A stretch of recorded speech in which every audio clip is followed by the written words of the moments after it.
ஆதியாகமத்தின் புஸ்தகம் 15ஆம் அதிகாரம் 18 முதல் 21 வசனத்துல, அந்நாளிலே கர்த்தர் ஆபிரகாமோடு உடன்படிக்கை பண்ணி எகிப்தின் நதி துவக்கி ஐப்ராத் என்னும் பெரிய நதி மட்டும் உள்ளதும் கேனியரும் கெனீசியரும் கத்மோனியரும் ஏத்தியரும் பெரிஷியரும் ரெப்பாமியரும் எமோரியரும் கானானியரும் கிர்காசியரும் எபூசியரும் என்பவர்கள் இருக்கிறதுமான இந்த தேசத்தை உன் சந்ததிக்கு கொடுத்தேன் என்றார். இது ஒரு ஆபிரகாமுக்கு சொல்லப்பட்டதான வாக்குத்தத்தம் அல்லது ஆசீர்வாதம், எப்படி வேணா வச்சுக்கலாம். ஆண்டவர் இதை ஆபிரகாமுக்கு சொன்னார் என்று சொல்லி பார்க்கிறோம். பொதுவாக இந்த வாக்குத்தத்தம் ஆசீர்வாதம் என்பது நமக்கு ஒரு பிரியமான ஒரு காரியம் இல்லையா? எந்த ஒரு காரியத்தை விட இந்த ஒரு ஆசீர்வாதமான வார்த்தை அப்படின்னு சொன்னா நமக்கு ரொம்ப இஷ்டம். ஆனா எது ஆசீர்வாதம் என்பதுதான் கேள்வி. இப்ப ஆசீர்வாதத்தை எல்லாரும் விரும்புகிறோம், எது ஆசீர்வாதம் என்பதுதான் கேள்வி. இந்த வசனம் சொல்லுகிறது, ஆபிரகாமுக்கு உனக்கும் உன் சந்ததிக்கும் இந்த தேசத்தை நான் உனக்கு கொடுத்தேன் அப்படின்னு சொல்றார். ஒரு வாக்குத்தத்தத்தை சுதந்திரிக்க வேண்டும் என்று சொன்னால் அதற்கு ஆண்டவர் சில வழிமுறைகளை வைத்திருக்கிறார். ஆண்டவர் வாக்கு பண்ணிடுவார், ஆண்டவர் வாக்கு பண்ணிடுறார், ஆண்டவர் பண்ணாமலா இல்ல, ஆண்டவர் வாக்கு பண்றார். ஆனால் அந்த வாக்கை நாம் எப்படி சுதந்திரிக்கிறோம், அதற்கான சில கிரியைகளை கர்த்தர் நம்மிடத்தில் எதிர்பார்க்கிறார். சில காரியங்களை கர்த்தர் நமக்கு சொல்றார். இந்த கடைசி காலத்துல இருக்கிற மிக மோசமான அல்லது தவறான உபதேசங்களில் ஒன்று என்னன்னா, நீங்க என்ன ஒண்ணுமே பண்ண வேண்டாம், கர்த்தர் உங்களுக்கு ஆசீர்வாதத்தை கொடுத்துருவாரு அப்படின்னு சொல்றாங்க. அப்படி எனக்கு தெரிஞ்சு வேதத்துல ஒன்று கூட இல்லை, ஒரு விஷயம் கூட கிடையாது. ஏன்னு சொன்னா எல்லாத்துக்கும் ஏதோ ஒரு கிரியையை கர்த்தர் நம்மிடத்தில் எதிர்பார்க்கிறார். நம்ம கிட்ட இல்லாம கர்த்தர் அதை செய்யறது இல்ல. கிரியை இல்லா விசுவாசம் செத்தது. சிலர் என்ன சொல்றாங்கன்னா, இல்ல கிருபையை கொண்டுதான் நம்ம ரட்சிக்கப்பட்டோம், கிருபையினால நிலைநிற்கிறோம், அப்படி இருக்கும்போது கிரியை அவசியம் இல்லை அப்படின்னு சொல்றாங்க. கிருபை கண்டிப்பாக, ஆனால் கிரியை நம்மிடத்துல கர்த்தர் எதிர்பார்க்கிறார். இப்ப ரட்சிப்பு கிருபையினால் வருகிறது, ஆனால் அதற்கான கிரியையை கர்த்தர் நடப்பித்திருக்கிறார். இயேசு சிலுவையை கொண்டு போகாம ரட்சிப்பு நமக்கு வந்திருக்காது. இயேசு கல்வாரிக்கு போகாம ரட்சிப்பு வந்திருக்காது. கிருபையினால வருதுன்னா அவர் கிருபையினால அவரே பரலோகத்துல இருந்து ரட்சிப்பு வந்துச்சுன்னா இல்ல, அவரை தந்தருளி இவ்வளவாய் உலகத்தில் அன்பு தேர்ந்தார். பிதாவே ஒரு கிரியை செய்ய வேண்டியிருக்கு, அவரை தந்தருளி அவர் சிலுவை பாடுகளை சுமக்க வேண்டியிருக்கிறது. அப்படியானால் எல்லாவற்றுக்கும் ஒரு கிரியை இருக்கிறது, கர்த்தர் எதிர்பார்க்கிறார். எனக்கு தெரிஞ்ச வேதத்துல கர்த்தர் சோம்பேறிகளை ஆசீர்வதிக்கிறதே கிடையாது. அது ஆவிக்குரிய சோம்பேறியா இருந்தாலும் சரி, உலக பிரகாரமான சோம்பேறியா இருந்தாலும் சரி. நான் ரட்சிக்கப்பட்டேன், நான் ஞானஸ்நானம் எடுத்துட்டேன், அதனால வீட்டுல மல்லாக்கப்படுத்து ஜெபம் பண்ணிக்கிட்டே இருப்பேன், கர்த்தர் எனக்கு வானத்தை திறந்து கொட்டுவார்னா கொட்ட மாட்டார். யோசிச்சு பாருங்க, மன்னாவை கொடுக்குற ஆண்டவர் ஏன் அப்பமா கொடுக்கல இல்லையா? மன்னா தானே போட்டாரு காலையில, அதுக்கு பதிலாக டெய்லி பிரெட்டாவே போட்டுடலாமே. பிரெட்டா, ஏன்னா இப்போ எலியாவுக்கு அப்படித்தானே கொண்டாந்து கொடுத்தாரு, அப்பமும் தண்ணீர் தானே கொண்டாந்து கொடுத்தாரு, தள்ளில் சுடப்பட்ட அடை அப்படித்தானே இருக்கு.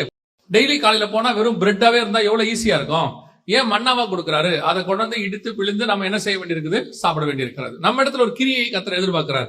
சரி, போடுற ஆண்டவர் அப்படியே பொத்துக்கிட்டு கூடாரத்துக்குள்ளேயே போட்டிருக்கலாமே, ஏன் நீ போய் காலையில எடுங்கிறாரு? ஒரு கிரியை கர்த்தர் எதிர்பார்க்கிறார். இன்னைக்கு இந்த கிரியை அப்படிங்கறத அவங்க அதான் வசனமும் சொல்லுது, ரட்சிப்பு வருகிறது கிருபையினாலே, ஆனால் அது பூரணப்படுவது என்பது நம்ம கையில தான் இருக்கிறது.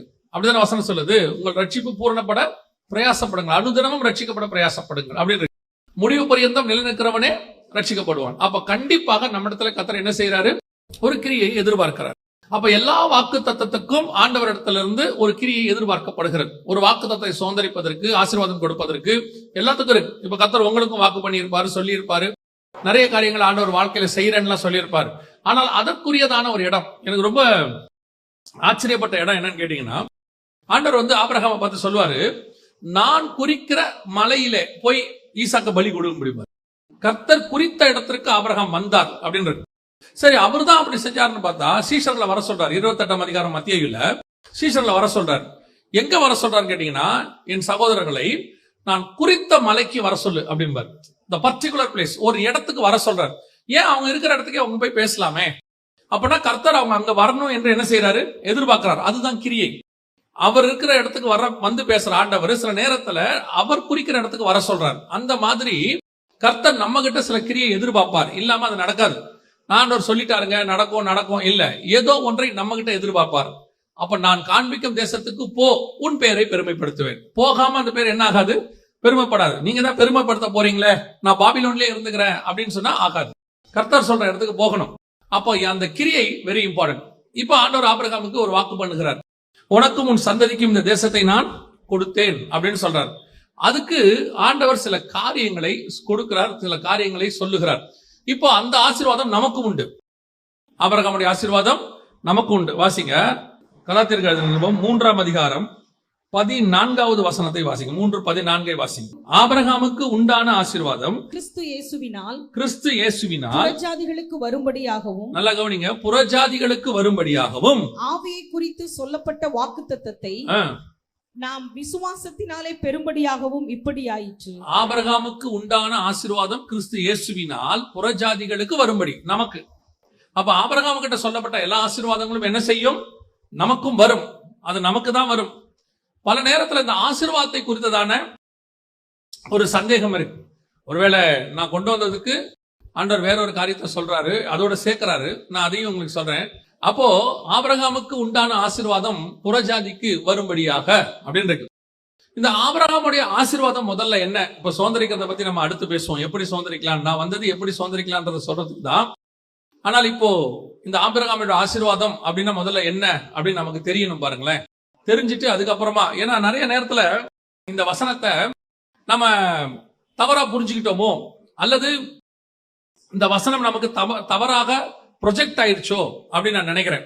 இந்த ஒரு வசனத்தை வச்சுக்கிட்டு ஆபிரகாமுடைய ஆசீர்வாதத்தை கர்த்தர் நமக்கு தருவார்னு சொல்லி பணத்தை, ஆஸ்திய, சம்பாத்தியத்தை, இடம் கொண்டு போகாத மட்டும், பூமி தாங்காத மட்டும் இப்படிலாம் சொல்றாங்க. ஆனால் இதைத்தான் வேதம் சொல்லுதா? இதை குறித்து தான் ஆண்டவர் சொல்லி இருக்கிறாரா அப்படின்னு கேட்டீங்கன்னா, முதலாவது ஆண்டவர் ஆபிரகாமை எங்க ஆசீர்வதிக்கிறார்னு பாருங்களேன். வாசிங்க. ஆதியாகமத்தின் புத்தகம் 12ஆம் அதிகாரம் 2வது வசனம் வாசிங்க. நான் உன்னை பெரிய ஜாதியாக்கி உன்னை ஆசீர்வதித்து உன் பேரை பெருமைப்படுத்துவேன். இதுதான் கர்த்தர் கொடுக்கிற ஃபர்ஸ்ட் ஆசீர்வாதம். முதல் ஆசீர்வாதம் கர்த்தர் சொல்றது, நான் உன்னை ஆசீர்வதித்து உன் பேரை பெருமைப்படுத்துவேன். இப்ப இந்த சொல்லும் போது அவர் பேர் என்ன? இத சொல்லும் போது அவருடைய பேர் என்ன? ஆபிராம். ஆபிரகாம் கிடையாது. ஆபிரகாம் என்று மாறுறது 17ஆம் அதிகாரத்துல தான் மாறுது. இத சொல்லும் போது உன் பேரை பெருமைப்படுத்துவேன் ஆண்டவர் சொல்லும் போது அவர் பேர் என்னவா இருக்கு? ஆபிராம் அப்படின்னு இருக்கு. இந்த ஆபிராம் அப்படிங்கிற பேர் இன்னைக்கு உலகம் முழுக்க இருக்கா? ஆபிரகாம் இருக்கா? ஏன் அந்த ஆபிராம் என்ற பேர் இல்ல? உன் பேரை பெருமைப்படுத்துவேன் கர்த்தர் சொன்னது ஆபிராம் சொல்ற இடத்துலதான். அவர் ஆபிராமை நோக்கி, அந்த இடத்துல வசனம் இருக்குது. கர்த்தர் ஆபிராமை நோக்கி, அந்த வசனம் என்ன சொல்றது? 12:2. நான் உன்னை பெரிய ஜாதியாக்கி உன்னை ஆசீர்வதித்து உன் பேரை பெருமைப்படுத்துவேன். அத சொல்லும் போது 1வது வசனம் சொல்லுது கர்த்தர் ஆபிராமை நோக்கி. அப்படின்னா ஆபிராம்ங்கிற பேரை பார்த்து தான் கர்த்தர் சொல்றாரு. இப்ப ஆபிரகாமுக்கு ஆபிராமுக்கு உள்ள வித்தியாசம் அப்புறம் பாத்துக்கலாம். ஆனால் இந்த ஆபிராம்ங்கிற பேர் இன்னைக்கு உலகம் முழுக்க இல்ல. வைக்கிற அத்தனை பேர் எதுதான் வைக்கிறோம்? ஆபிரகாம் அப்படின்னு தான் வைக்கிறோம். ஆபிராம் என்பதற்கு மேலான தகப்பன், ஹை ஃபாதர் அப்படின்னு அர்த்தம். ஆபிரகாம் என்பதற்கு ஃபாதர் ஆஃப் மெனி நேஷன்ஸ், ஜாதிகளின் தகப்பன் அப்படின்னு அர்த்தம். அப்ப இந்த ஆபிராம்ங்கிற பேரை சொல்லும் பொழுது உன் பேரை பெருமைப்படுத்துவேங்கிற பேரு இன்னைக்கு எங்கேயுமே யாருக்கும் வைக்கப்படுகிறது இல்லை. பெரும்பாலும் எல்லாம் ஆபிரகாம் தான் வைக்கிறோம். 99.99 யாராவது ஆபிராம்னு வைக்கிறவங்க இருக்கிறாங்க. நான் சொல்றது 99.99 ஆபிரகாம் தான் வைக்கிறோம். அப்ப இந்த தீர்க்க தரிசனம், இந்த ஆசீர்வாதம் எங்கே நிறைவேறுச்சு அப்படின்னு பாத்தீங்கன்னா, இது வசனம் சொல்லுது ஆபிரகாமுக்கு உண்டான ஆசீர்வாதம் புறஜாதியாருக்கு வரும்படியாக கிறிஸ்து இயேசுவினால் அப்படின்னு. அப்ப இந்த ஆசீர்வாதம் எங்க வந்துச்சு அப்படின்னு பாத்தீங்கன்னு சொன்னா, இப்போ ஆண்டவர் சொல்றாரு, இப்ப ஆபிரகாம் பேரே இருக்கட்டும், ஆபிரகாம் கூட இருக்கட்டும், அந்த பேரு நீங்க ஒரு வேலை இல்லைங்க அவர் ஆபிரகாம் தான் சொல்லியிருப்பாரு, அப்படி கூட இருக்கட்டும். இந்த ஆபிரகாம்ங்கிற பேரு இன்னை வரைக்கும் இருந்தாலும் இந்த பூமி அழியும் போது ஆபிரகாம் பேரு என்னவாயிடும்? அழிஞ்சு போயிடும். பழைய வானமும் பழைய பூமியும் ஒழிஞ்சு போகும்போது இதுவும் ஒழிஞ்சிடும். ஆனா ஒழியாத அந்த ஒரு நாமம் இருக்கு. என்னன்னு கேட்டீங்கன்னா, ஆண்டவர் சபையை பார்த்து சொல்றாரு, ஜெயம் கொள்ளுகிறவன் எவனோ அவனை, அவனுடைய பெயரை என் பிதாவுக்கு முன்பாக அறிக்கையிடுவேன். உன் பேரை பெருமைப்படுத்துவேன் எங்க இருக்குது? மனுஷனுக்கு முன்பாக படுத்துறது இல்ல. இப்படி எடுத்துக்கோங்க. ஆபிரகாம் பேரு ஆபிரகாமுக்கு அப்புறம் பைபிள்ல யாருக்கு இருக்கு? ஆபிரகாம்ங்கிற பேரு ஆபிரகாமுக்கு அப்புறம் பைபிள்ல யாருக்கு இருக்கு? புதிய ஏற்பாடு முடிகிற வரைக்கும் யாருக்கும் இல்ல. அப்படிதானே? 4000 வருஷமா பைபிள்ல வேற யாருக்குமே அந்த பேர் வைக்கப்படல. நம்ம வைக்கிறோம், அது வேற விஷயம். அங்க வைக்கப்படல. இப்போ இந்த உலகம் அழியும் போது அந்த பேரும் அழிஞ்சிரும். ஆனா வசனம் சொல்லுது, உன் பேரை நான் எங்க பெருமைப்படுத்துவேன்னா இங்க இல்ல, இந்த பூமியில பெருமைப்படுத்துறது பெரிய விஷயமே இல்ல. உலகத்தான் பேர் கூட பெருமையாச்சு. அலெக்சாண்டர் பேர் இன்னைக்கு வரைக்கும் இருக்கு. அப்படிதானே? மகா அலெக்சாண்டர், அவர் கிமு 3ஆம் நூற்றாண்டுல வாழ்ந்தவர். இன்னைக்கு வரைக்கும் அவர் பேர் இருக்கா இல்லையா? அவர் பிலீவரே கிடையாது. நான் சொல்ல புரியுதா? எத்தனையோ நான் பிலீவர் பேர் கூட என்ன இருக்கு பூமியில? பெருசா தான் இருக்குது. அப்ப கர்த்தர் உண்மையிலே உன் பேரை பெருமைப்படுத்துவது எங்கன்னா இங்க இல்ல, பிதாவுக்கு முன்பாக நம்முடைய பேரை கர்த்தர் பெருமைப்படுத்துவார். அதுதான் உன் பேரை நான் பெருமைப்படுத்துவேன். எங்க சொல்வாரு? ஜெயம் கொள்கிறவன் எவனோ அவனுடைய நாமத்தை என் பிதாவுக்கு முன்பாக நான் அறிக்கையிடுவேன். அங்க போய் பிதா கிட்ட சொல்வாரா, இந்த பயதா ஆண் நமக்காக இவ்வளவு காரியங்கள் பூமியில செஞ்சான், நமக்காக இவ்வளவு காரியத்தை செஞ்சுட்டு. இது அவர் சொல்லும் போது டோட்டல் ஹெவனும் கவனிக்கும். ஏன்னா இயேசு பேசுறாருன்னா ஹெவன் கவனிக்கும். கோடான கோடி தூதர்களுக்கு முன்பாக, பரிசுத்தவான்களுக்கு முன்பாக, பிதாவுக்கு முன்பாக அந்த இடத்துல உங்க பேரையும் என் பேரையும் கர்த்தர் பெருமைப்படுத்துவார். இதுதான் அவனுக்கு உண்டான ஆசீர்வாதம், இயேசுவின் வழியாய் புறஜாதிக்கு வர்றது. இப்ப புரியுதா? ரெண்டாவது அவர் சொல்றாரு 14ஆம் அதிகாரத்துல அப்பமும் ரசமும் கொண்டு வந்து அவர் கொடுப்பாரு. உங்களுக்கு தெரியும், 18-19 வசனம் வாசிங்க. 14-18-19. அப்பமும் திராட்சை ரசமும் கொண்டு வந்து அவனை ஆசீர்வதித்து வானத்தையும் பூமியும் உடையவராகிய உன்னதமான தேவனுடைய ஆசீர்வாதம் ஆபிரகாமுக்கு உண்டாவதாக. நல்ல கவனிங்க, இந்த கம்யூனியன் ரெண்டாவது, இந்த ஆசீர்வாதமும் ஒரு ஆபிரகாமுடைய சந்ததி ஆகிய இஸ்ரவேலர்களுக்கு போகவே இல்லை. இது நின்னு போச்சு. அது திருப்பி இயேசு கிறிஸ்து எடுத்து புறஜாதியராகிய உங்களுக்கும் எனக்கும் தான் கொடுத்திருக்கிறார். வசனம் சொல்லுது, உங்களுக்கு ஒப்புவித்ததை கர்த்தரிடத்தில் பெற்றுக்கொண்டேன். அப்ப கம்யூனியன் யாருக்கு வந்துச்சு? யாருக்கு வந்துச்சு? புறஜாதியாருக்கு, கொரிந்தியருக்கு தான் எழுதப்படுது. அப்படின்னா என்ன அர்த்தம்? ஆபிரகாமுக்கு கொடுக்கப்பட்ட அந்த ஆசீர்வாதம், அப்பமும் ரசமும் கிறிஸ்து இயேசுவின் வழியாக, ஆண்டவர் வழியாக புறஜாதியாராக நமக்கு அது வந்திருக்கிறது. இந்த ஆசீர்வாதமும் நமக்கு தான் வந்துச்சு. மூணாவது 22ஆம் அதிகாரம் 17வது வசனம். நல்ல கவனி, இந்த வசனம் சொல்லுது, உன் சந்ததி வானத்து நட்சத்திரத்தை போல. இதே காரியத்தை சொல்லும் போது 15:5 என்ன சொல்றாரு பாருங்க. 15:5 அவர் அவனை வெளியே அழைத்து, நீ வானத்தை அண்ணார்ந்து பார், நட்சத்திரங்களை என்ன உன்னாலே கூடுமானால் அவைகளை என்ன என்று சொல்லி, பின்பு அவனை நோக்கி உன் சந்ததி இவ்வண்ணமாய் இருக்கும் என்றார். நல்ல கவனிங்க, இது மூணாவது ஆசீர்வாதம். இது என்ன ஆசீர்வாதம்? உன் சந்ததி எண்ணி முடியாததாக இருக்கும் அப்படின்னு இருக்கு. சரி, இந்த ஆசீர்வாதம் இஸ்ரவேலுக்குரியதா அப்படின்னு பாத்தீங்கன்னா, வெளிப்படுத்தல் 7ஆம் அதிகாரம் 1 முதல் 8 வசனத்துல கடைசியா ஆயிடவர் அரசாட்சியில இருக்க போகிற இஸ்ரவேலுடைய எண்ணிக்கையை எண்ணிடுவார் ஆண்டவர். ஒவ்வொரு கோத்திரத்திலிருந்தும் 12,000 இருக்கும். 12 கோத்திரத்துல இருந்து 1,44,000 பேரை பத்தி 7ஆம் அதிகாரம் 1 முதல் 8 வசனத்துல இருக்கும். அப்படின்னா இஸ்ரவேலுடைய கோத்திரத்தை எண்ணியாச்சு. எண்ணி முடியாததாக இருக்கும் அப்படிங்கிறது எண்ணப்பட்டு விட்டது. எங்கன்னா வெளிப்படுத்தல் 7:1 முதல் 8.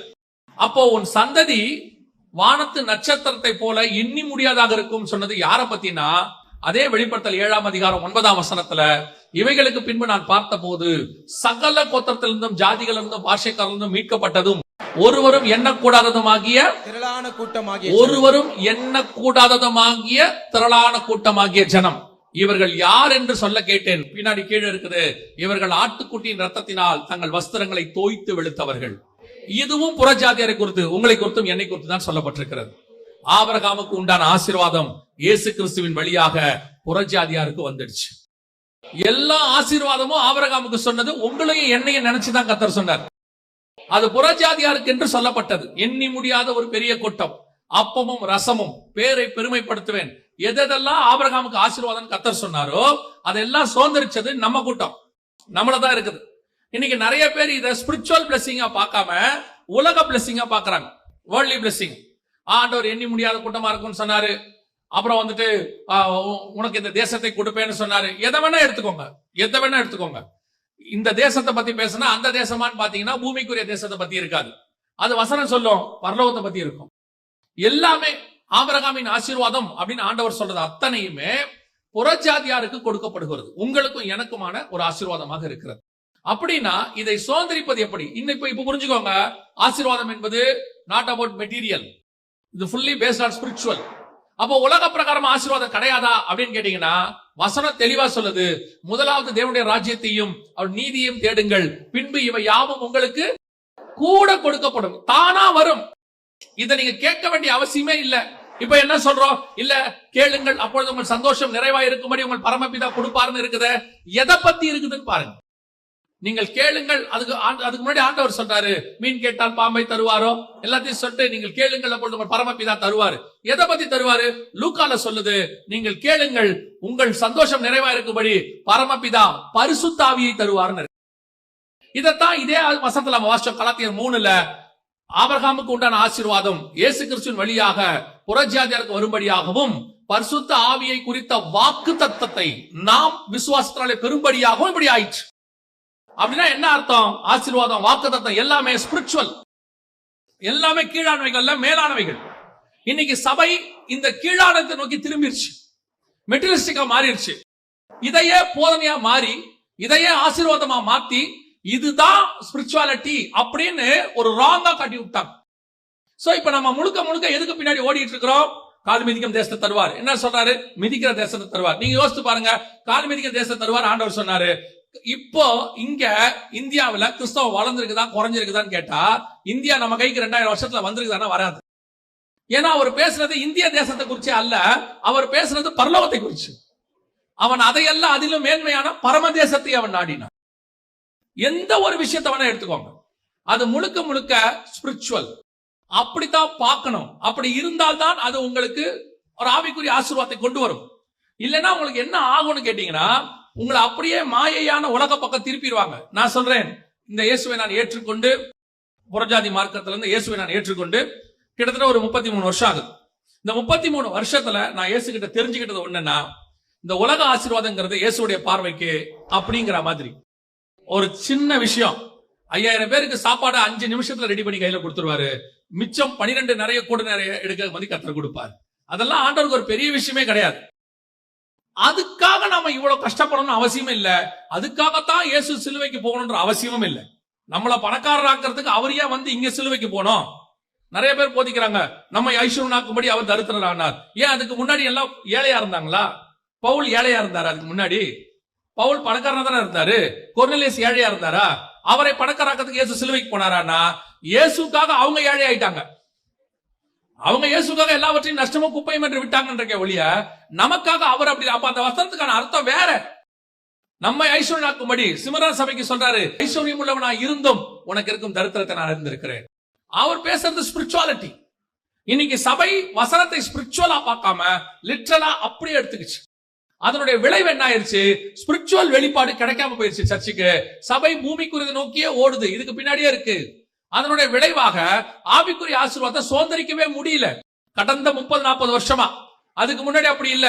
இதுக்கு முன்னாடி இருந்த பரிசுத்தவான்கள் ஸ்பிரிச்சுவாலிட்டி தான் கான்சென்ட்ரேட் பண்ணாங்க, வேர்ல்ட்லியா கான்சென்ட்ரேட் பண்ணல. அவங்க முழுக்க முழுக்க ஸ்பிரிச்சுவாலிட்டியை கான்சென்ட்ரேட் பண்ணாங்க. வேர்ல்ட்லியாவும் கர்த்தர் அவங்களை ஆசீர்வதிச்சார், பிளஸ் பண்ணார். என்ன வேணுமோ அதை கர்த்தர் கொடுத்தார். அவங்கள ஒன்னும் ஆண்டவர் கொடுக்காமல விடல.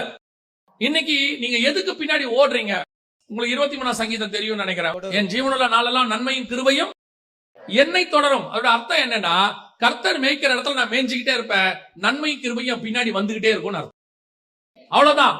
இன்னைக்கு நீங்க என்ன பண்றோம்? நாம எல்லாரும் நன்மையை கிருபையை தேடி ஓடிட்டு இருக்கிறோம். கர்த்தர் பின்னாடி வரமாட்டார். கர்த்தர் சொல்ற இடத்துல நம்ம மேய்ஞ்சிக்கிட்டே இருந்தோம்னா நன்மையும் கிருபையும் பின்னாடி தானா வரும். அந்தந்த காலகட்டத்தில் அது தானா வரும். நம்ம கேட்க வேண்டியதே இல்ல. அப்பப்போ என்னென்ன வேணுமோ அதை ஆண்டவர் கொடுத்து ஆசீர்வதிக்க வல்லமை உள்ளவராய் இருக்கிறார். அல்லேலூயா. அப்ப நம்முடையதான தேவை என்ன? அதுதான் எது உண்மையான ஆசீர்வாதம், அதை நீங்க புரிஞ்சுக்கணும். இப்போ அந்த மெய்யான ஆசீர்வாதத்தை பற்றி இப்போ உங்களுக்கு புரிஞ்சிருக்கும். ஆபிரகாமுக்கு ஆண்டவர் எதெல்லாம் சொன்னாரோ எல்லாமே எதை பத்தி இருக்குது? ஸ்பிரிச்சுவாலிட்டி, மேலானவைகளை குறித்து இருக்கு. இப்ப இங்க ஆண்டவர் ஒரு வார்த்தை சொல்றாரு. ஆதியாகமத்தின் புஸ்தகம் 15ஆம் அதிகாரம் நான் வாசிச்ச வசனத்துல, நீ நிற்கிற இந்த தேசத்தை, இந்த பூமியை உனக்கும் உன் சந்ததிக்கும், இந்த தேசத்தை உன் சந்ததிக்கு கொடுத்தேன் என்றார். இதை சுதந்திரிப்பதற்கு, இந்த தேசத்தை சுதந்திரிப்பதற்கு ஆபிரகாம் என்னென்னலாம் செய்தார், ஆண்டவர் என்ன காரியம் சொல்றாரு, அவர் சந்ததி என்ன செஞ்சுச்சு, அதைத்தான் நாம இன்னைக்கு பார்க்க போகிறோம். ஆக்சுவலா இதுதான் நீங்க உங்களோட கூட பேச வேண்டியதான மிக முக்கியமான செய்தியாக இருந்துச்சு. என்ன எப்படி சுதந்திரிப்பதற்கு அவர்கள் என்ன செய்தார்கள் அப்படின்னு சொன்னா, முதலாவது வாசிங்க ஆதியாகமத்தின் புஸ்தகம் 13ஆம் அதிகாரம் 17வது வசனத்தை வாசிங்க. நீ எழுந்து தேசத்தின் நீளமும் அகலமும் எம்மட்டோ அம்மட்டும் நடந்து திரி, உனக்கு அதை தருவேன் என்றார். உனக்கு அதை தருவேன் என்றார். நல்ல கவனிங்க. முதலாவதாக ஆண்டவர் தேசத்தை சுதந்திரிப்பதற்கு கர்த்தர் கொடுக்கிற ஃபர்ஸ்ட் வேலை என்ன அப்படின்னா, நீ தேசத்தின் நீளம் அகலம் எந்த மட்டோ அந்த மட்டும் நடந்து திரி, அதை நான் உனக்கு தருவேன் என்றார். அப்ப நல்லா புரிஞ்சுக்கொள்ளுங்க. ஆண்டவர் உங்களுக்கு வாக்கு பண்ணினதுக்கு முதலாவது நாம் செய்ய வேண்டியது என்ன அப்படின்னு கேட்டீங்கன்னா, நடந்து திரி அப்படின்னு சொல்றாரு. காட் நம்ம கிட்ட ஒரு கிரியை எதிர்பார்க்கிறான்னு சொன்ன இல்லையா, அதுல ஃபர்ஸ்ட் பாயிண்ட் நடந்து திரி. நீங்கள் அதுக்கு செய்ய வேண்டிய ஒரு வேலை இருக்கு. இதுல ரொம்ப ஆச்சரியப்படுற ஒரு விஷயம் இருக்கு. நான் அந்த வசனத்தை வாசிக்கும் போது ரொம்ப ஆச்சரியமா எனக்கு இருந்துச்சு. அதை நீங்க தொடர்ந்து வாசிங்க. தேசத்தின் நீளம் அகலம் மட்டும் அந்த மட்டும் நடந்து திரி, அதை நான் உனக்கு தருவேன் என்றார். இப்ப கர்த்தர் என்ன பண்றாரு, அதனுடைய எல்லைகளை சொல்றாரு. அது எல்லை என்ன அப்படின்னு ஆண்டவர் சொல்றாரு. 15ஆம் அதிகாரம் 18வது வசனம் வாசி. அந்நாளில் கர்த்தர் ஆபிரகாமுடைய உடன்படிக்கை பண்ணி எகிப்தின் நதி துவக்கி ஐபிராத் நதி என்னும் பெரிய நதி மட்டும் உள்ளதும். இப்போ ஒரு எல்லையை குறிக்கிறார். எகிப்தின் நதி துவக்கி ஐபிராத், யூப்ரட்டிஸ் அண்ட் நைல் ரிவரையும் யூப்ரட்டிஸையும் எல்லையா குறிக்கிறார். ரெண்டு பக்கம் குறிக்கிறார். ஆனா இவர் இருக்கிறது உங்க புரிதலுக்காக சொல்றேன். யூப்ரட்டிஸ்ங்கிறது ஈராக்ல இருக்கு, நைலுங்கிறது ஈஜிப்ட்ல இருக்கு. ஆனா இவர் இருக்கிறது இஸ்ரேலுக்குள்ள உட்கார்ந்து இருக்கிறாரு. உட்கார்ந்து இருக்கிறவர் பார்த்து கர்த்தர் சொல்ற வார்த்தை, நீ தேசத்தின் நீளம் அகலம் எந்த மட்டும் அந்த மட்டும் நடந்து திரி, அதை நான் உனக்கு தருவேன் அப்படிங்கிறார். இப்போ ஆபிரகாம் எழுந்திருச்சு போய் ஒரு கூடாரத்தை போட்டாரு அப்படின்னு சொல்லி பின்னாடி பாக்குறோம். 18ஆம் வசனம். அப்புறம் ஆபிரகாம் பெயர்த்து கொண்டு போய் எப்ரோனில் இருக்கும் மம்ரேயின் சமபூமியில் குடியிருந்து அங்கே கர்த்தருக்கு ஒரு பலிபீடத்தை கட்டினான். ஆனா அலைஞ்சி திரிஞ்சானான்னு பாத்தீங்கன்னா இல்ல. அலைஞ்சி திரிஞ்சானான்னு பார்த்தா இல்ல. ஆனா வசனம் சொல்லுது ஐபிராத் நதி துவக்கி எகிப்து நதி வரைக்கும். இது எங்க எப்போ இந்த வாக்குத்தத்தம் நிறைவேறுச்சு, எப்படி இவர் கால்குலேட் பண்றாரு, எப்படி கொடுத்தாரு அப்படின்னு பாத்தீங்கன்னு சொன்னா, ஏன் இவர் ஐபிராத் நதியை பிக்ஸ் பண்றாரு?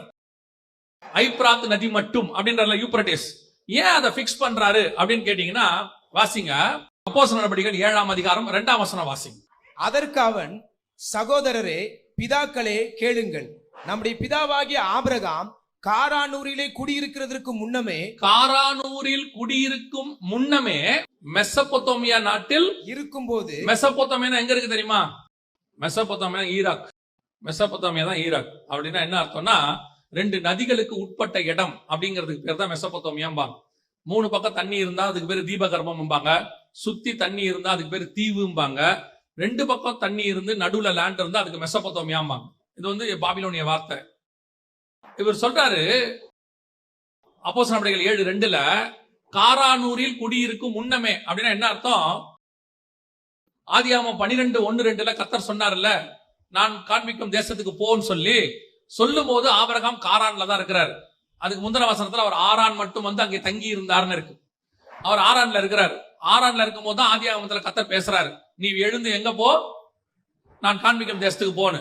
ஆனா இங்க ஸ்தேவான் சொல்றாரு, அவர் அந்த காரானுக்கு வரத்துக்கு முன்னாடி, அந்த இடத்துக்கெல்லாம் வரத்துக்கு முன்னாடி மெசபொத்தோமியா தேசத்தில் இருக்கும் பொழுதே, அது எங்க இருக்குது?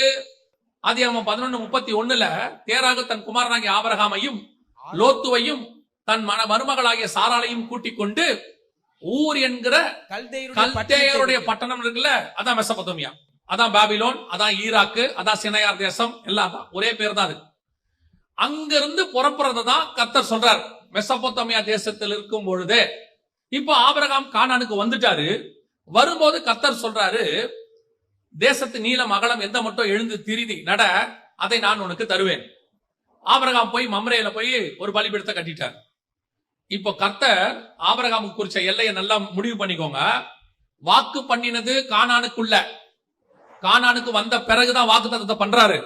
ஆனா கணக்கு எங்க வச்சுக்கிட்டாருன்னு கேட்டீங்கன்னா, அவன் எப்போ அவருடைய வார்த்தையை கேட்டு முதல்ல ஃபர்ஸ்ட் ஸ்டெப் எடுத்து வச்சானோ அங்கிருந்தே கர்த்தர் கணக்கு வச்சுக்கிட்டாரு.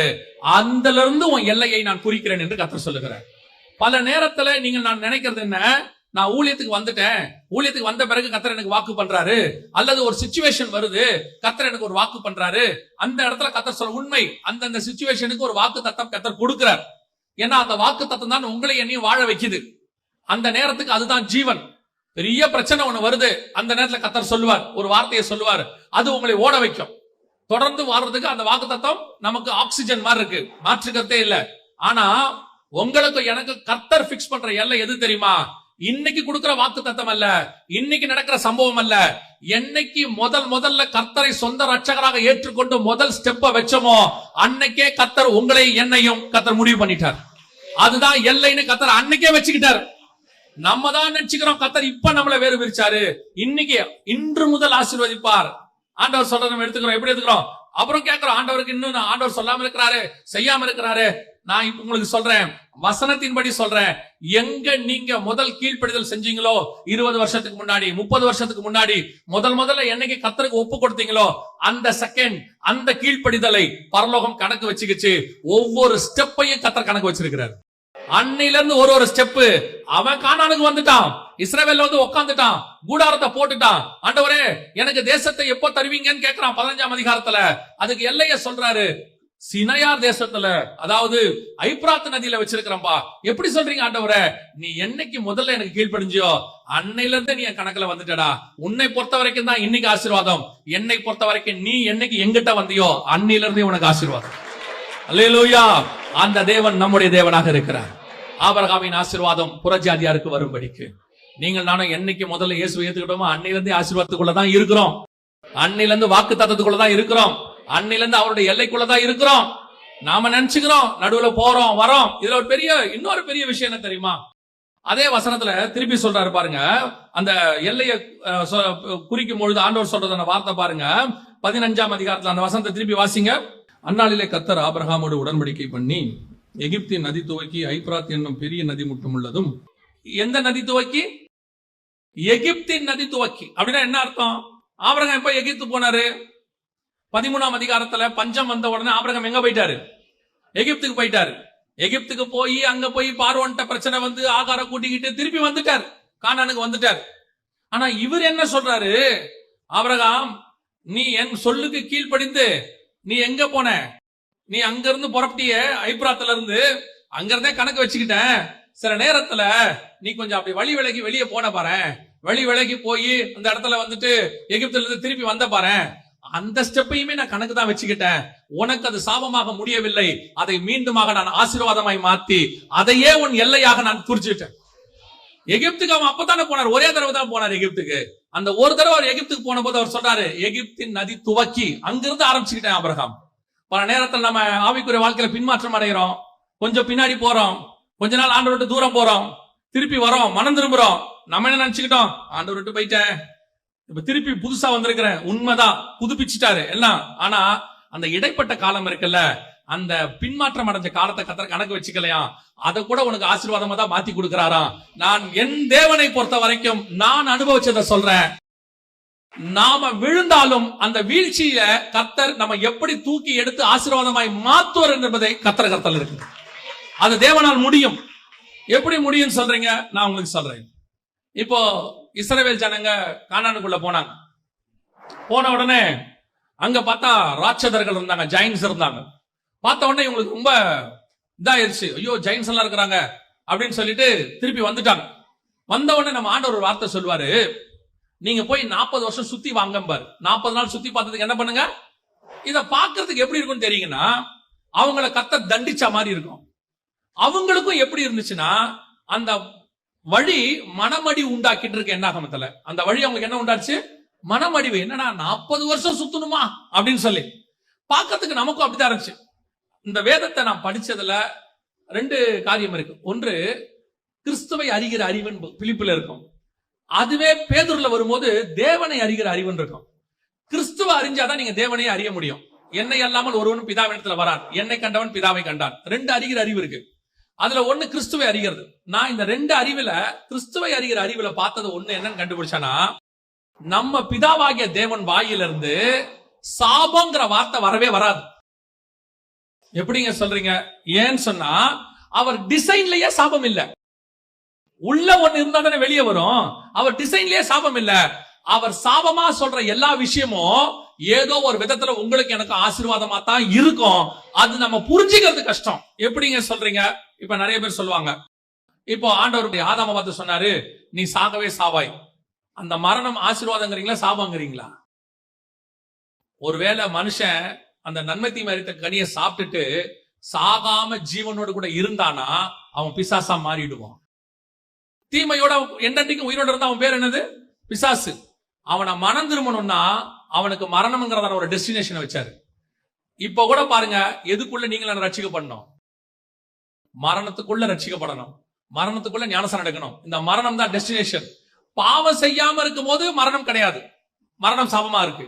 ஆனா பாவம் செஞ்சிட்டீங்களா, அந்த மரணம் தான் நமக்கு மிகப்பெரியதான ஒரு டெஸ்டினேஷன். இப்ப நீங்க மரணமே இல்ல, ஒரு ஆள்கிட்ட போய் சுவிசேஷம் சொல்றீங்க, என்ன சொல்லுவீங்க? இயேசுவை ஏத்துக்கோப்பா, உன் பாவம் மன்னிக்கப்படும், மன்னிக்கப்பட்டு பரலோகத்துக்கு போவே, அதான் மரணமே இல்லையே. நரகத்துக்கு போவே, அதான் மரணமே இல்லையே.